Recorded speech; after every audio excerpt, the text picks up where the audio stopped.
We're here in New York City at the Raw Food Expo, and there are a lot of raw food speakers here in my hometown, New York City. I just flew in today. We had a great day.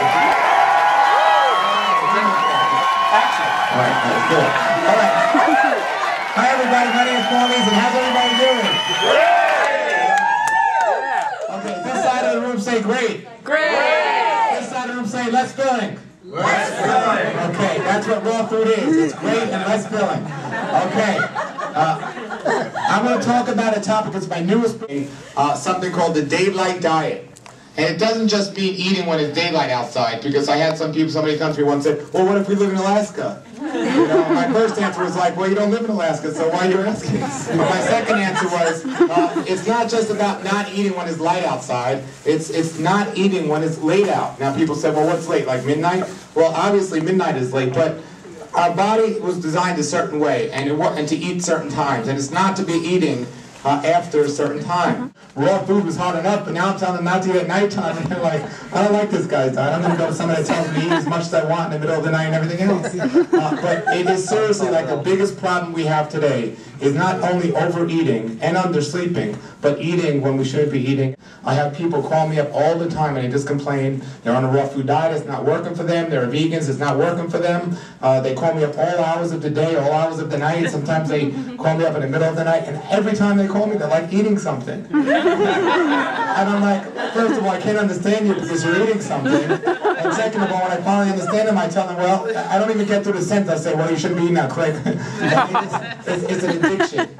And continuing with my research, there was a fellow, I read his book, and he didn't write the forward to my book, but I'm writing the forward to one of his old books, but his name was Dale Lewis.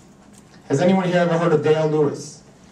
You all have, I just said it twice. His name's Dale Lewis, and he wrote a book, and the temperance movement was something about where they tried to shut down all the bars because they didn't think drinking was good, and people shut down the bars, and has anyone heard of that movement? Okay, it actually shut down a lot of, you heard of it? Cool. Yeah, they actually shut down a lot of bars because they wanted to make drinking illegal. And it was a little successful for a little while, but then people were getting stressed out and they wanted to drink. But we live in a social world where all we want to do is be outside and eat and do things at nighttime. How many people in this room are going to go out and eat after this? So this book is very needed. So this is a very needed book. Now I used to tell people, just don't eat before you go to sleep, but people used to eat late and stay up longer. And that's not what I'm talking about. I'm saying you shouldn't be eating. We got to get away, first of all, from naming meals. We have to get away from naming meals because people do that and they make meals so personal. It's like a family member or something. They go, I got to spend time with breakfast, or you know, I got to go get lunch. And I'll meet you at dinner or something. We have to get away from making this personal because up until only the early 1900s, the average person ate 2 meals a day.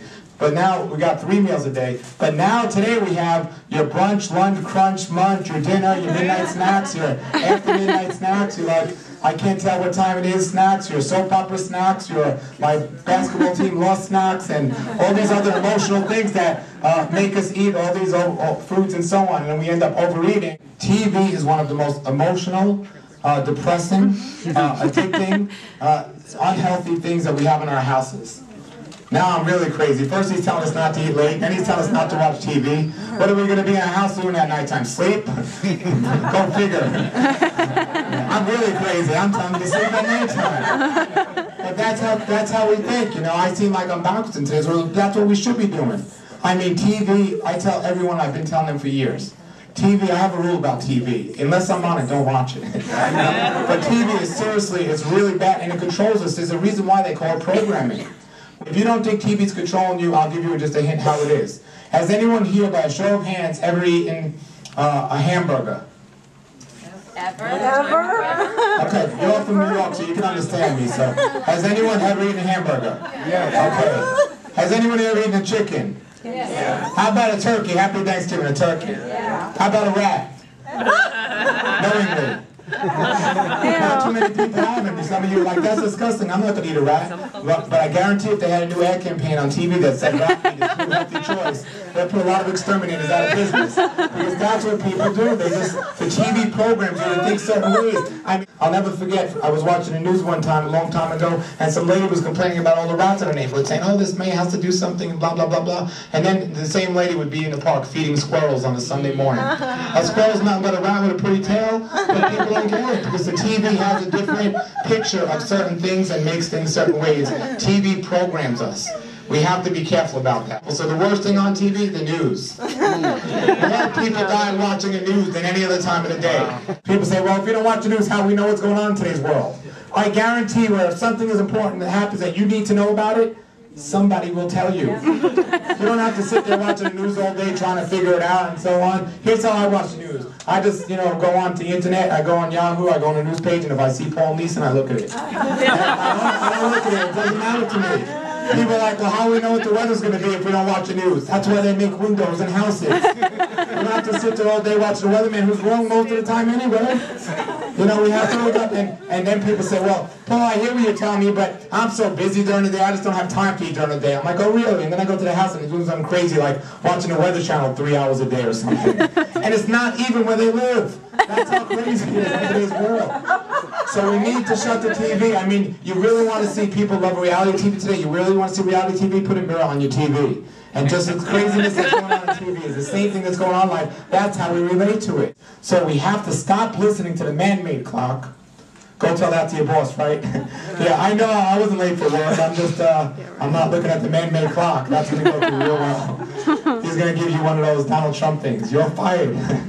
People just aren't thinking sometimes with what they do. They counteract what they do. It's just, I call it the oxymoron lifestyle. It's what we get. I see it here in New York all the time. People rushing to get to a yoga class so they can relax.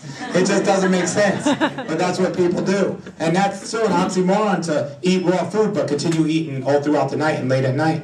A lot of people out there speaking about this, and we need to speak about this, okay? What is downstairs? Okay. I'm in booth number in the corner. Now there's 4 corners. I'm in one of those corners. If you can't find me, you have other issues than a day like that. It's not that difficult. How would we say this? I'm in the southwest corner or the southeast corner. I'm in the balcony. I'm the corner. I'm the table with the good-looking guy. I'm the guy next to him. Okay. I love you, Paul. You are my pioneer. But what I want to ask you is, let's say I know it's bad when she starts off like that. If you decide one day a week, eat a little bit later, but you're going out with your friends. You're gonna alienate A better thing would be to encourage your friends or find friends that'll be more on a day like that. But you don't have to go out to eat with them. Everything doesn't have to revolve around social things. Well, everyone, did you enjoy the Daylight Diet for the official close? Everyone, you're going to buy my book, The Daylight Diet, right? My website is paulnison.com, Paulnison. You can buy the book there or go to rawlife.com. You can also call me at toll-free 866-RAW-PAUL. Thank you very much, and everyone, have a good night. Going to sleep and not eating.